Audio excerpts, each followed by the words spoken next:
मैं बहुत straight forward व्यक्ति हूं। मुझे बातों को घुमा फिरा के बोलना बिल्कुल भी नहीं आता। हो सकता है मेरे संदेशों में आपको कुछ चीजें अच्छी न लगे, लेकिन आप अगर ईमानदार हैं तो आप अंत में यह कहोगे, यस ब्रदर, मुझे इसकी जरूरत थी। क्योंकि मैंने इन दिनों में देखा है, मेरे जो पीछे मेरे जो सारे सीनियर पास्टर्स बैठे हैं, जो मेरे वो संत बैठे हैं जिनके कांधों पे आज मैं खड़ा हूं, मुझे लगता है वो भी ये इस बात से सहमत होंगे जो मैं कह रहा हूं।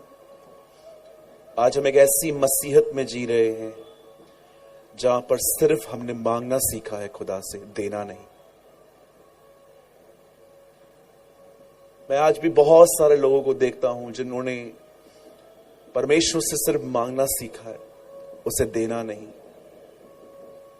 हो सकता है आप में से भी यहां पर बहुत सारे लोग हैं, you are living with a religion but not with a person.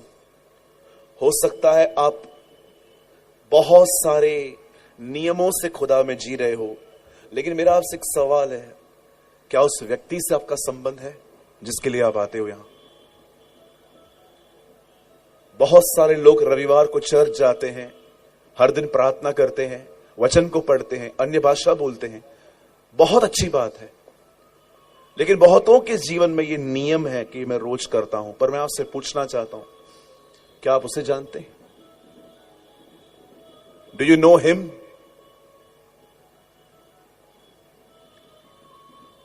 ऐसा भी हो सकता है you are reading Bible like a book of chemistry. ऐसा भी हो सकता है कि आपने मात्र इस बाइबल को एक किताब की तरह पढ़ा है। पर क्या आपको यह बात पता है, यीशु ने कहा तुम पवित्र शास्त्र में जीवन ढूंढते हो, पर यह याद रखो यह पवित्र शास्त्र मेरे विषय में गवाही देता है। 5:39 जॉन। क्या हम उसे जानते हैं? मैं आज सुबह चर्च में प्रीच कर रहा था, आपने आखिरी बार खुदा को कब सुना था?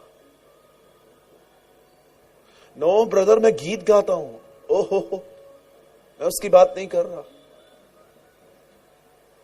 अगर आप परमेश्वर को जानते तो आप यह भी समझ जाते कि परमेश्वर सिर्फ देता नहीं है, कभी कभी वो कुछ लेता भी है। और अगर आप ये जानना चाहते हो कि भाई आप क्या कहना चाहते हो, आज परमेश्वर आपसे कुछ मांगेगा। और जानते हैं वो क्या मांग रहा है आज? मुझे बताइए, जब यीशु मार्था और मरियम से मिलने उनके घर गया, मार्था उसके लिए खाना बना रही थी, पर आप बताएं मरियम उसे क्या दे रही थी? जो यीशु ने कहा, इसने जो चुना है मैं उससे नहीं छीनूंगा। आप जानते हो मरियम उसे क्या दे रही थी? अटेंशन। वो उसे देख रही थी, वो उसको सुन रही थी, वो उसमें से ले रही थी। आपको पता है कई बार परमेश्वर जब आप उसकी सभा में आते हो, वो आपसे क्या चाहता है? जस्ट वन थिंग, उस पे ध्यान दिया जाए, उस पर ध्यान दिया जाए। बड़े दुख की बात है, मैं आजकल कई जगहों मंडलियों में देखता हूं, लोग चलती हुई सभाओं में मोबाइल यूज करते। Trust me, once I was in a बिलाई। मैं एक चर्च में था, मैं प्रचार कर रहा था, मेरे साथ एक स्पीकर थे, इतने अच्छे प्रचारक थे वो, मुझे इतना अच्छा लग रहा था उनको सुनते हुए। लेकिन मैंने क्या देखा, वहां पर कुछ लोग थे जो उनकी सभाओं में मोबाइल यूज कर रहे थे। मुझे इतना दुख हो रहा था कि परमेश्वर के पास आने के लिए हमें स्ट्रगल करना पड़ता है आज। और जब मेरी बारी आई, आई एम सॉरी मैं ये वर्ड यूज कर रहा हूं, मुझे पता है ये वर्ड आपको पसंद नहीं आएंगे। ओ प्रभु गवाह है, मैंने इनकी बैंड बजा दी।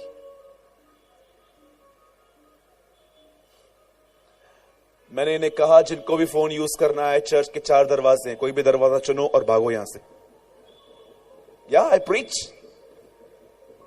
मैंने कहा जिनको भी चलती हुई सभा में फोन यूज करना है, आपके पास 4 दरवाजे हैं पीछे, कोई भी दरवाजा चुनो और निकलो।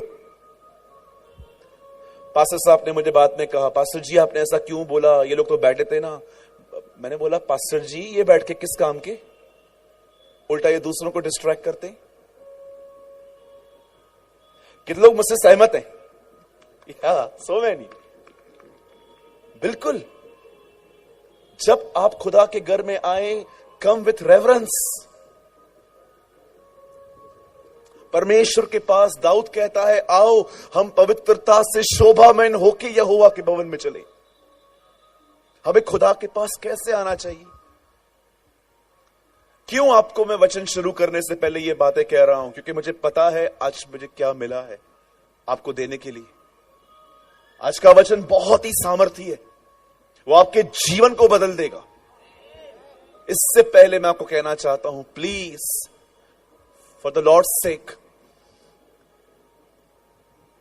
आप कोई भी क्यों न है, आप कितने भी ऊंचे क्यों न है, आपको कौन सी भी पदवी क्यों न मिली है, आज परमेश्वर आपसे सिर्फ ये कहना चाहता है, सब कुछ साइड में रखो और नए जन्मे बच्चों के समान निर्मल दूध की लालसा करो कि प्रभु आपसे बात करे। आमीन। सब तैयार हैं? पीछे से आवाज नहीं आ रही है। आप लोग क्या जुबान घर पे रख के आए हैं क्या? नहीं ना, इधर ही लाए हैं ना सब? ओके, कितने लोग तैयार हैं? सब कहिए। Okay, thank you so much. मैं विश्वास करता हूं कि ये सही समय है कि हम वचन को शुरू करें। वो सिर्फ एक ही चीज आपसे चाहता है, वो है अटेंशन। और मैं आपसे एक और चीज कहना चाहता हूं, न केवल मैं, पर जब भी कोई वक्ता आपसे बात करे, कोई भी, चाहे मैं हूं, चाहे बिशप सर हैं या आपके लोकल पास्टर हैं, जब भी कोई वचन का प्रचार करे, हर चीज छोड़ के वचन सुनिए। Trust me, you will be a better Christian. आप एक अच्छे मसीह बनेंगे। आमीन। ओके, मैं चाहता हूं आप सब मेरे साथ खोलिए एक्ट्स ऑफ द अपोस्टल, प्रेरितों के काम।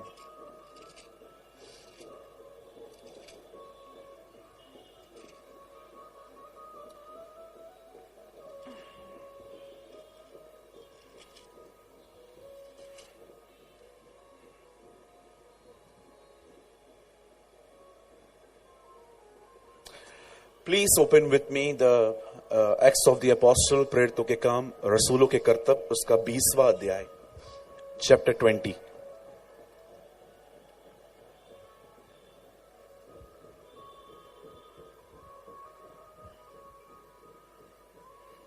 क्या आप सबको मेरी आवाज पीछे तक आ रही है? Okay, thank you sir.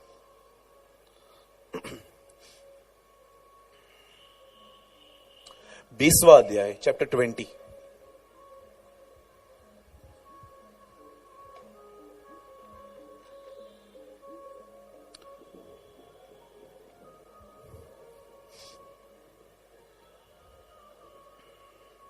और मैं आपके लिए एक आयत पढ़ रहा हूं, 20 का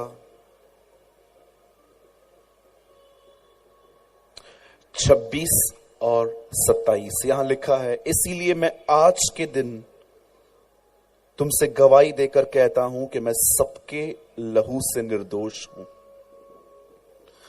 क्योंकि मैं परमेश्वर के सारे अभिप्राय को तुम्हें पूरी रीति से बताने से न झिझका।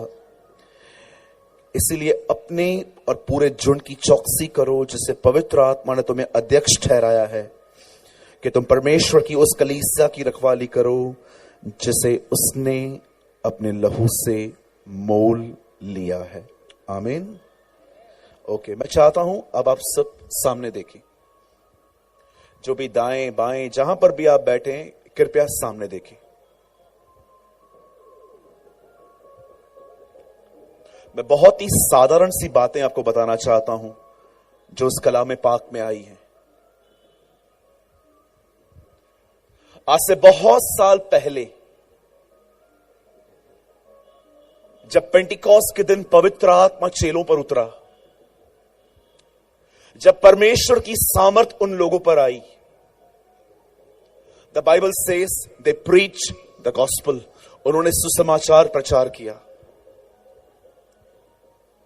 उनके सुसमाचार प्रचार करने का परिणाम यह हुआ कि बहुत सारे लोग, अलग अलग लोग यीशु पर विश्वास करने लग गए। और बाइबल बताती है यह झुंड 3,000 लोगों का हो गया।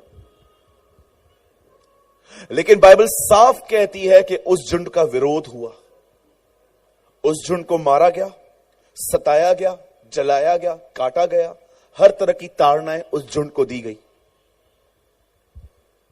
और उन दिनों में अगर किसी ने कलीसिया को अधिक सताया तो वो शाऊल था, जो बाद में पौलुस बना। बाइबल बताती है एक दिन जब वो दूसरे लोगों को परेशान करने के लिए एक जगह से दूसरी जगह जा रहा था, तब बाइबल बताती है उसे यीशु ने दर्शन दिया। और कलाम पाक कहता है कि दर्शन देने के बाद जब जीसस लोगों से मिलते थे तो वो उनकी अंधी आंखें खोलते थे। But this is the first incident in the Bible जिसको यीशु ने मिलकर उसे ब्लाइंड किया था। Is the first person. और बाइबल बताती है उसके बाद जब प्रभु ने उसे चंगाई दी, उसने निर्णय लिया कि वो अपने जीवन में यीशु का पीछा करेगा, वो उसके पीछे चलेगा। और पीछे चलने के बाद प्रभु का वचन कहता है उसके हाथ से बहुत सारी कलीसियाएं बनी। God established so many churches through Paul. और परमेश्वर का वचन कहता है उसके हाथ से एक और कलीसिया बनी जिसका नाम था इफिसियो। और उसी इफिसियो की जगह पे खड़े होके पॉल उन्हें एक बात कहता है जो मैंने आपके लिए पढ़ी। वो उन्हें कहता है कि मैं तुम्हारे खून से निर्दोष हूं। न्याय के दिन परमेश्वर तुम में से किसी के भी नाश होने का कारण मुझे नहीं बनाएगा। अगर तुम में से कोई भी व्यक्ति नाश हो आगे चल के तो मैं उसका जिम्मेदार नहीं हूं। क्यों पॉल, क्यों जिम्मेदार नहीं है? उसका एक कारण वो बताता है, मैं इसीलिए निर्दोष हूं क्योंकि मैंने तुम्हें सिर्फ वो नहीं बताया जो तुम्हारे फायदे का था, मैंने तुम्हें संपूर्ण अभिप्राय बताया। जो तुम्हारे लिए सही था वो तुम्हारे लिए मैंने बताया। माय इंग्लिश बाइबल से I preach whole gospel in your midst. मैंने तुम्हें संपूर्ण सुसमाचार बताया है। अभिप्राय को वहां पर सुसमाचार बताया गया। आज का प्रॉब्लम यह है, टीवी चलाओ, यूट्यूब ऑन करो, जो प्रचारक हमारे हिसाब से बात करे उसको प्रचारक चुन लो, और जो हमारे विरुद्ध बात करे, हमारे गुनाह के बारे में बात करे, उसको एक टैग दे दो फॉल्स टीचर का। बाइबल बताती है अंतिम दिनों में कलीसिया के अंदर एक हेरेसी ये आएगी कि लोग उन्हें नहीं सुनेंगे जो उनके भले के लिए बात करेंगे, लेकिन लोग उन्हें सुनेंगे जो सिर्फ उनके फायदे के लिए बात करेंगे। मैंने बहुतों को देखा है, बहुत सारे लोग हैं इन दिनों में, वो सत्य को सुनना ही नहीं चाहते। लेकिन यीशु ने साफ कहा, जो सत्य का है वो मेरी बात सुनता है। आप पढ़ के देखिए, जब यीशु पिलातूस के सामने खड़े हुए तब उन्होंने यही बात उसे कही, जो सत्य का है वो मेरा शब्द सुनता है। याद रखिए, जिस व्यक्ति ने अपने जीवन में यह डिसाइड किया है कि वो बाइबल के कुछ पैसेजेस पे ध्यान नहीं देगा, क्योंकि आज जो मैं पैसेज आपको बताना चाहता हूं वो टोटली इग्नोर किया गया है, रिजेक्ट नहीं किया गया है। याद रखिएगा, रिजेक्शन में और इग्नोर करने में बड़ा फर्क है। रिजेक्ट करने का मतलब होता है मुझे ये नहीं चाहिए, इग्नोर करने का मतलब है हां ठीक है बाद में देखेंगे। बहुतों ने बाइबल के इस पैसेज को रिजेक्ट नहीं किया है, उन्होंने उसे इग्नोर कर दिया है, जो आज मैं आपको बताना चाहता हूं। क्यों? क्योंकि ये उनके ऊपर एक जिम्मेदारी फेंकता है और हम जिम्मेदारी लेना ही नहीं चाहते। हमें लगता है नहीं, ये हमारे लिए है ही नहीं। बिल्कुल आपके लिए है। मैं एक चर्च में था, सुनिए इस चर्च की हालत। मैंने प्रचार किया और वहां के लोगों ने मुझे जानते क्या कहा, भैया ये हमारे लिए थोड़ी ना है, ये तो फिलिपियों को लिखा गया है, तो वो उनके लिए है। आजकल कुछ जगहों पर पैसेजेस को इस तरह बांट दिया गया है, ये मेरे लिए नहीं है, ये मेरे लिए नहीं है। और कोई प्रचार करे तो वो कहे कि अपना क्रूस उठाओ, मेरे पीछे चलो। ओ ये तो है ही पास्टर के लिए, ये हमारे लिए थोड़ी ना है। पास्टर क्रूस उठाए, हमें तो मजे लेने दो, है ना। मैं चाहता हूं अपनी बाइबल को उठाइए और मेरे पीछे कहिए, इसमें लिखा हुआ हर शब्द मेरे लिए है। यस, आइए जोर से कहिए, इसमें लिखा हुआ हर शब्द मेरे लिए है।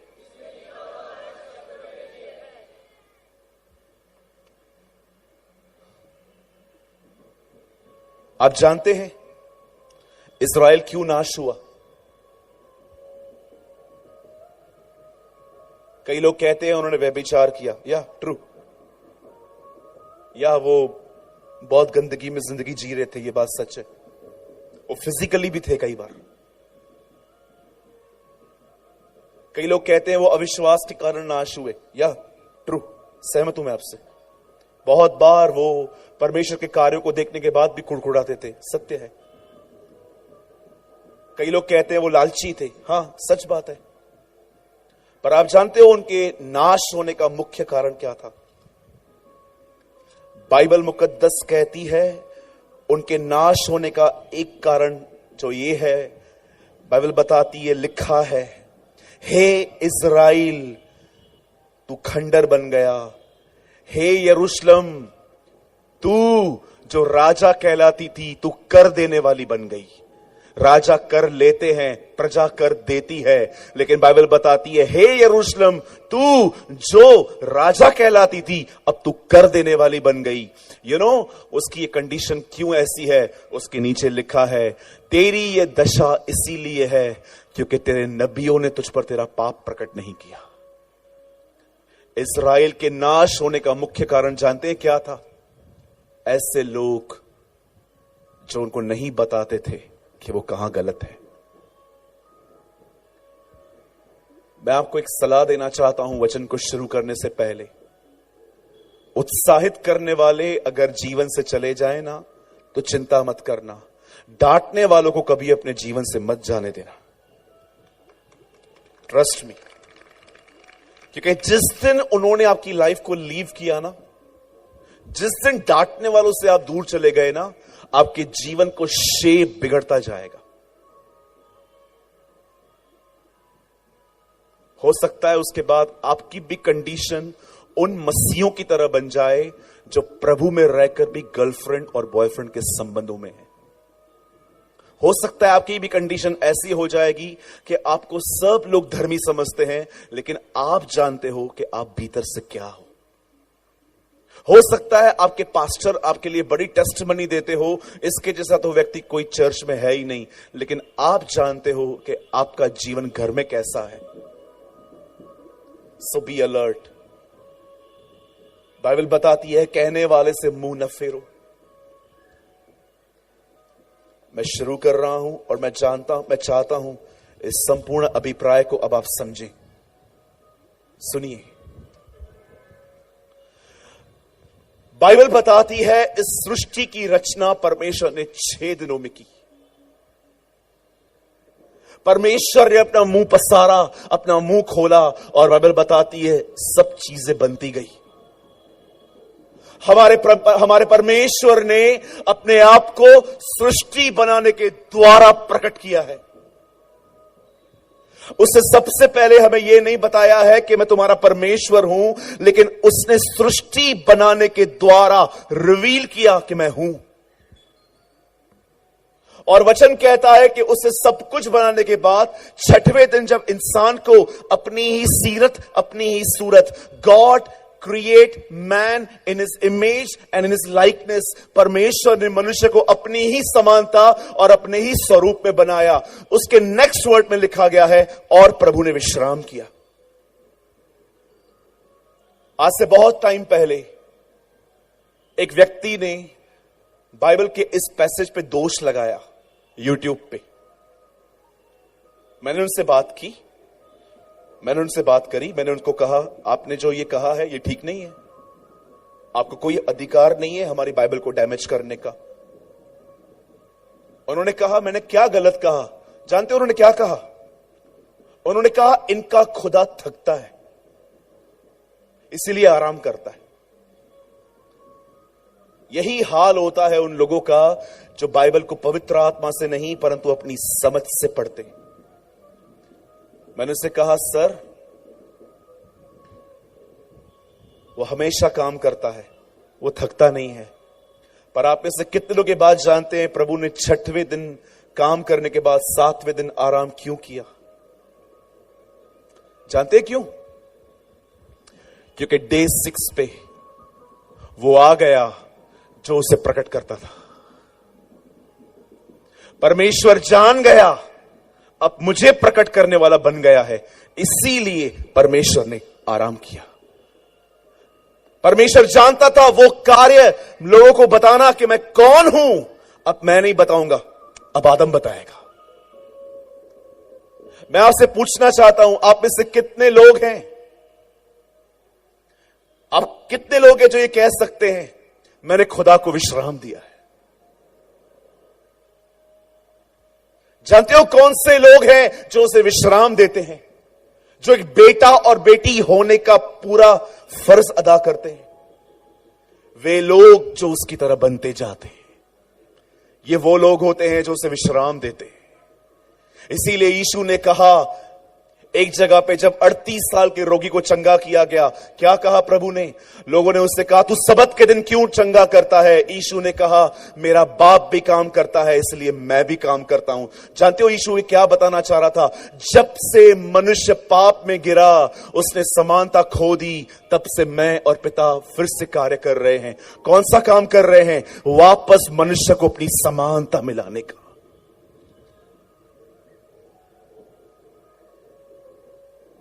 बाइबल बताती है परमेश्वर ने मनुष्य को बनाया और उसके बाद विश्राम किया। प्रभु थका नहीं, प्रभु ने जिम्मेदारी अपने बेटे को दी थी एक्चुअली, इसीलिए वो रेस्ट कर रहा था। और इन मूर्खों को लगता है कि हमारा खुदा थका।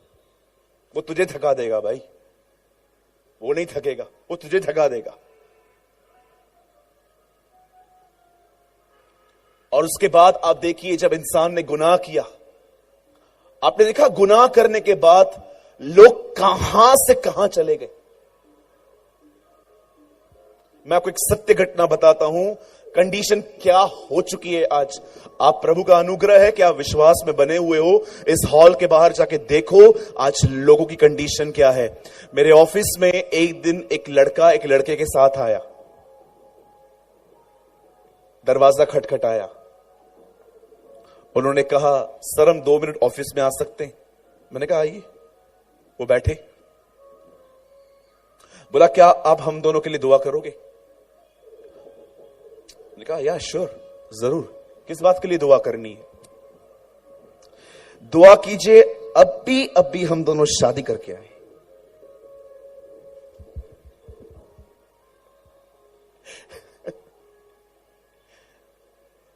मेरे ऑफिस की बात है। आई लिव इन मुंबई, जहां पर लोग जेंडर बदल बदल के लोग रह रहे हैं। लड़के लड़कों से शादी कर रहे हैं, लड़कियां लड़कियों से शादी कर रही हैं। क्या आपने अपने ही टाउन में देखा है कितने गे और लेस्बियन रिलेशनशिप इन दोनों में ग्रो कर रहे हैं? जानते हो ये क्या है? इसे हिंदी में कहते हैं पतन। जरा देखिए इंसान खुदा से दूर होके कहां पहुंच चुका है आज। जब आदम ने परमेश्वर के सामने पाप किया, जब उसने अपनी बीवी की बात मानी, याद रखिएगा हमेशा आदम का पाप फल खाना नहीं था। Show me in the Bible, show me in the Bible, जहां पर प्रभु ने उसको निकालते समय यह कहा तूने फल खाया है और यहां से जा। जानते हो परमेश्वर ने उसे क्या कहा? तूने जो अपनी पत्नी की सुनी इस कारण निकल। पत्नियों की सुनना कोई गुनाह नहीं है, लेकिन पत्नी अगर खुदा के खिलाफ जाने के लिए कहे तो यह गुनाह है। अगर आपकी पत्नी आपको कहे ना मेरे भाई कि प्रॉपर्टी का थोड़ा भी हिस्सा अपनी बहन और अपनी मां के नाम पे मत करना, सिन है ये, मत मानना। आज बहुत सारी पत्नियों ने अपने पति को अपने ही परिवार के खिलाफ कर दिया है, मत मानना। एक राइट वाइफ आपको अपने परिवार से जोड़ के रखेगी, तोड़ेगी नहीं वो।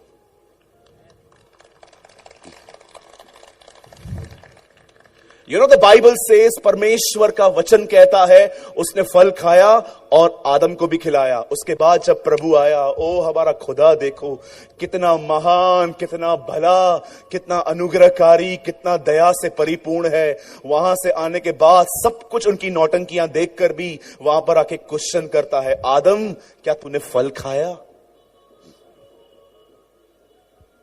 क्या तूने उस फ्रूट में से खाया? और आदम देखो, तूने जो पत्नी दी थी, तूने, मैंने नहीं मांगी थी, तूने दी थी, उसने मुझे खिलाया। बहुत लोग कहते हैं शादी करने के बाद, मेरी शादी अगर तुझसे नहीं होती ना मैं पास्टर होता। ओहो,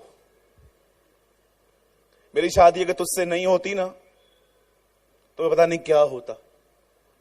यही रीजन है परमेश्वर बहुतों को नहीं बढ़ाता, क्योंकि वो ईमानदार नहीं है।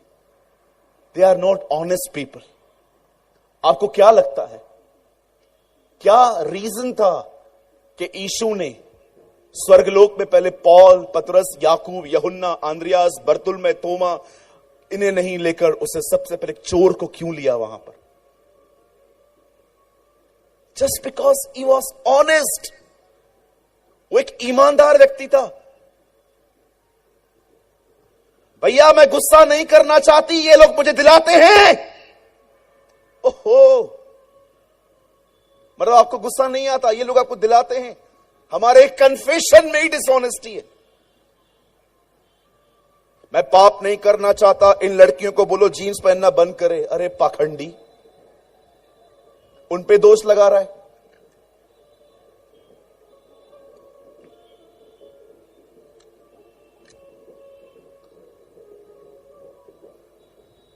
अपनी आंखों पे कोई कंट्रोल नहीं है। रेप तो उन बिचारियों के भी हो जाते जिन्होंने कभी जीन्स भी नहीं पहनी थी। कितना दूसरों पे हम डाल देते हैं ना। कई सारे लोग जानते हो विक्ट्री क्यों नहीं पाते पाप पे? क्यों वही गुनाह, वही गुनाह, वही गुनाह, वही गुनाह उनसे बार बार होते हैं। The reason is they are dishonest. वो ईमानदार नहीं है। कोई भाई यहां पर है जो खुदा को यह कह सकता है, आपने एक अश्लील वीडियो देखा, उसको देखने के बाद दूसरा देखा, फिर तीसरा देखा, फिर चौथा देखा, फिर 5-5 वीडियो एक दिन में देखे। कितने भाई हैं यहां पर जो खुदा के सामने जाके ये कह सकते हैं, मुझे क्षमा कर, मैं 5 औरतों के साथ सोया हूं आज। टेल मी, मैंने अपने गुनाह ऐसे माने खुदा के सामने किसी टाइम पे कि मुझे क्षमा कर। अरे बहुतों को तो इन दिनों में महसूस भी नहीं होता। याद रखिए, अगर आपको आपका पाप महसूस नहीं होता ना, तो मैं आपको बताना चाहता हूं आप आत्मिक तौर पे कोढ़ी हैं। क्योंकि कोढ़ी को कभी भी एहसास नहीं होता कि उसे पिन लगी है, ग्लास लगा है, उसे कांटा लगा है, क्योंकि उसके बॉडी में बहुत सारी जगहों पे सेंसेस नहीं होते। इसीलिए उन्हें नियम दिए जाते हैं, रात को सोने से पहले वो अपने पूरे पैर को चेक करते हैं कि कहीं कुछ घुसा तो नहीं है, क्योंकि उन्हें नहीं पता चलता। जहां पर जीवन नहीं होता ना, वहां पर से सेंसेस गायब हो जाते हैं। ये खराब है, वो खराब है, ये गलत है, वो गलत है। मैं आपसे एक क्वेश्चन करना चाहता हूं, आपको अपनी दिशा के बारे में कुछ पता है? आप कहां हो?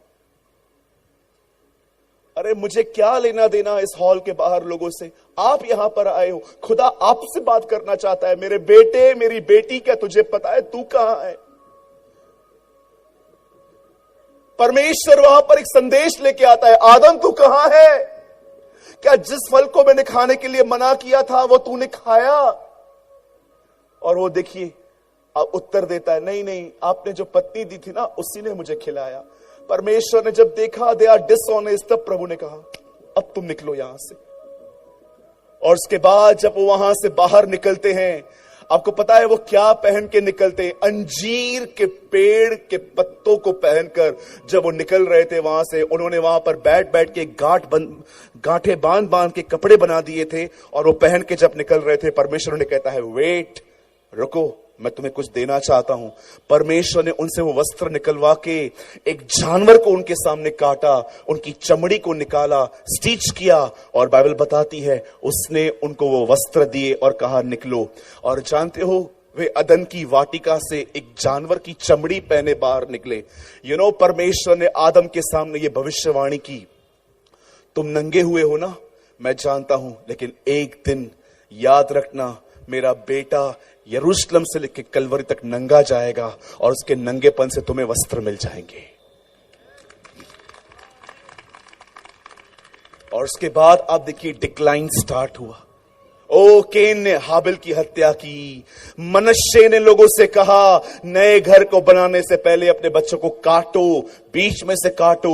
There is a king called Manasseh. उसने इजराइल को ये एडवाइस दी कि जब अपना घर बनाते हो तो घर बनाने से पहले अपने बच्चों को काटो और उनके बदन को वहां पर गाड़ो। सुलेमान ने 1000 बीवियां रखी, दाऊद ने कई बीवियां रखी। आप पढ़ सकते हो, मनुष्य जो डिक्लाइन हुआ, इतना नीचे आ गया कि नए नियम के अंदर आप देखिए कुछ लोग तो ऐसे भी पाए गए जो महसूस ही नहीं कर पा रहे थे कि वो बीमार हैं।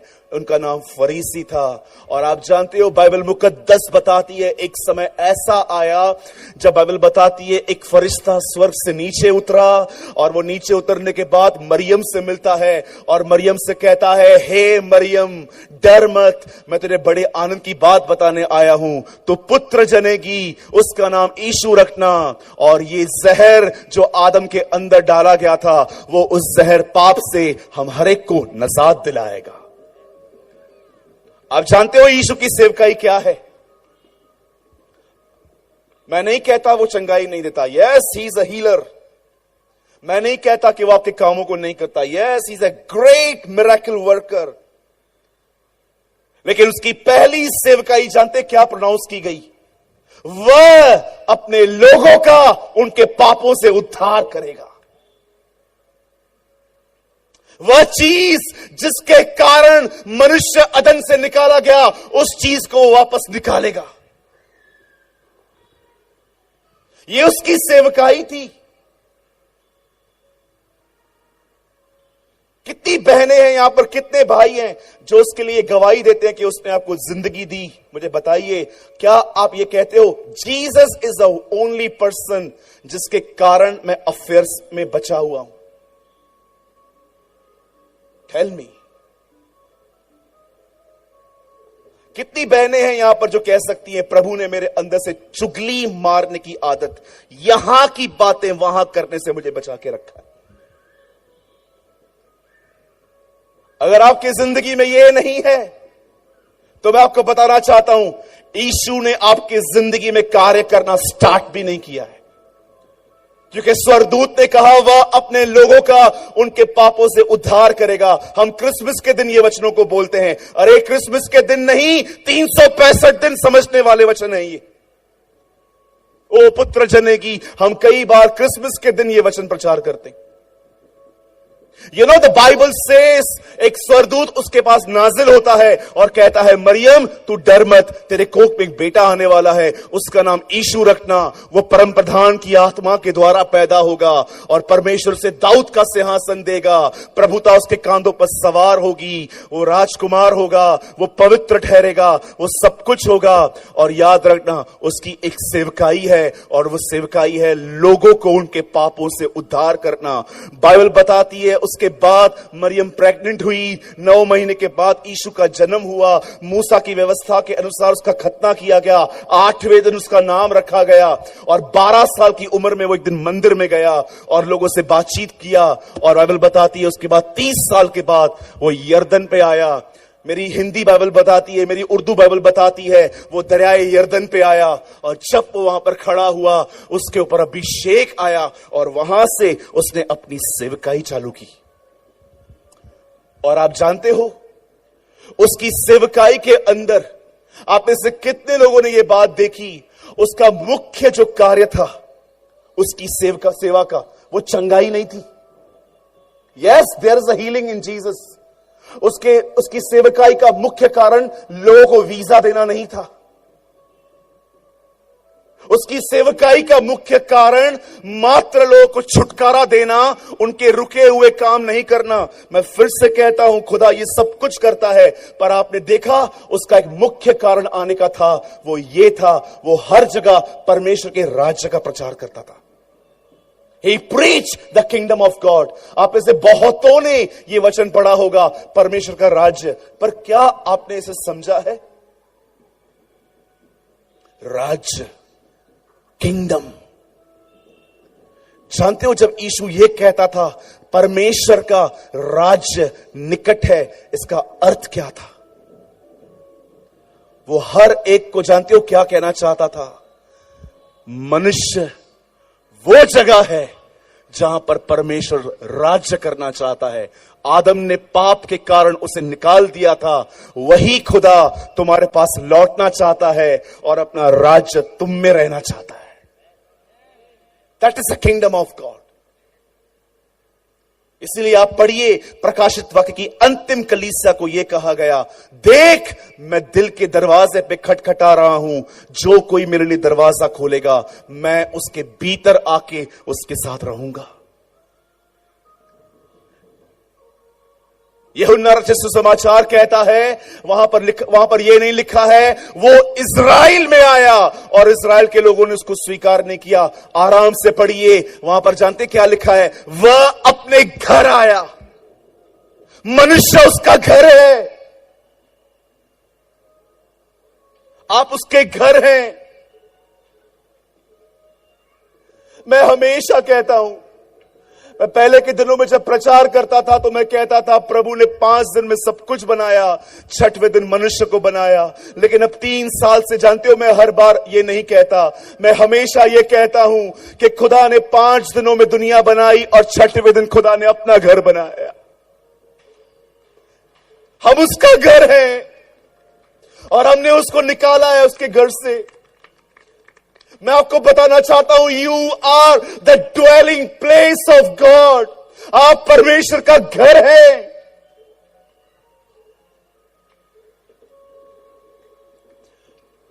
वो सिर्फ हाथ के बनाए हुए घरों में नहीं रहता, वो आता है, विजिट करता है, चला जाता है, लेकिन आप वो हैं जिसमें वो 24 घंटे रहता है।